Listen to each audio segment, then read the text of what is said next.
if you do exogenous insulin, wherever you inject the insulin, more and more fat is going to be building up. We did a study was done, and the participants injected insulin into their thighs, and all of a sudden they had these huge bulbs of fat on their thighs because that's where they injected the insulin. So insulin is a fat store. The more you have it in your system, the fatter you're going to be. So that's why the number one thing that I encourage everyone to do is the fasting.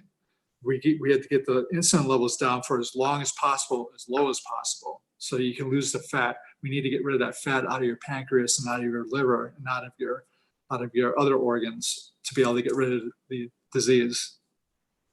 Question about the fasting. Is that the other thing you said earlier before we started exercising is like we have to go through this like maybe 12-week period of fasting again? Because I fast on Mondays and Wednesdays. Of course, you know, my doctor's like, don't do it. Some of these doctors don't believe in any of this stuff. So it's really hard to find somebody who supports the data on it. I find when I got out of the hospital a year ago, fasting actually helped me lower my blood sugar numbers quicker than anything that I was doing. And I wasn't fasting all week. I was fasting on Mondays and Wednesdays only until like 5 o'clock.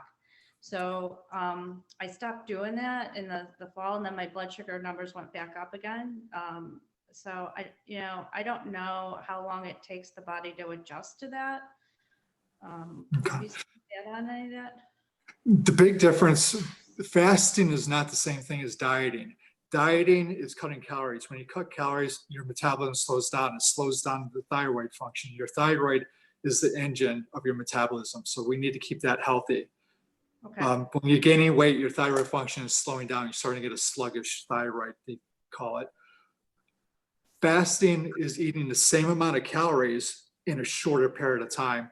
So from that point, Rita, do you want to take over with your experience when you started doing the fasting? What happened with your blood sugar levels? Do you feel comfortable with that? Yeah, I started out taking a lot of insulin. I think the short acting was in the 50s and the long acting was in the 30s. And once I started fasting, those levels came down and down and down. And now I'm at 15 short acting and 16 long acting. Oh. It really made a big difference. Can you say more about how you fast? I mean, what are your hours of eating? What is fast? 8 hours between breakfast and dinner and 16 hours between dinner and breakfast. Okay, got it. Okay.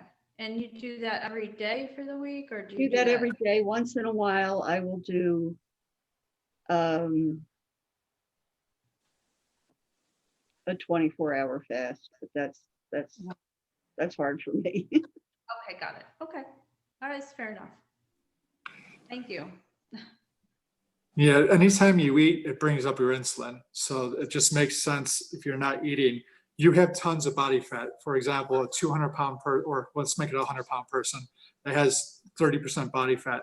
That means that they have 30 pounds of fat in them. There's 3,500 calories per pound of body fat. So that's 30 times 3,500. So that's like that's almost 100,000 calories that your body has stored ready for you to use. So we can think of food being exogenous, food that you eat and food that your body already has. So if you keep eating, your body's never going to go into the stored fat because you keep giving it energy. Right. So if you cut that out, then it has to take that from there. Okay. Okay. So I personally would do fasting every day, not just twice a week. If you can, if you need to do it 3 times a week, then work your way up 4 or 5. Do that, but it's going to be one of your greatest assets, one of your greatest tools to help your condition. Okay, thank you.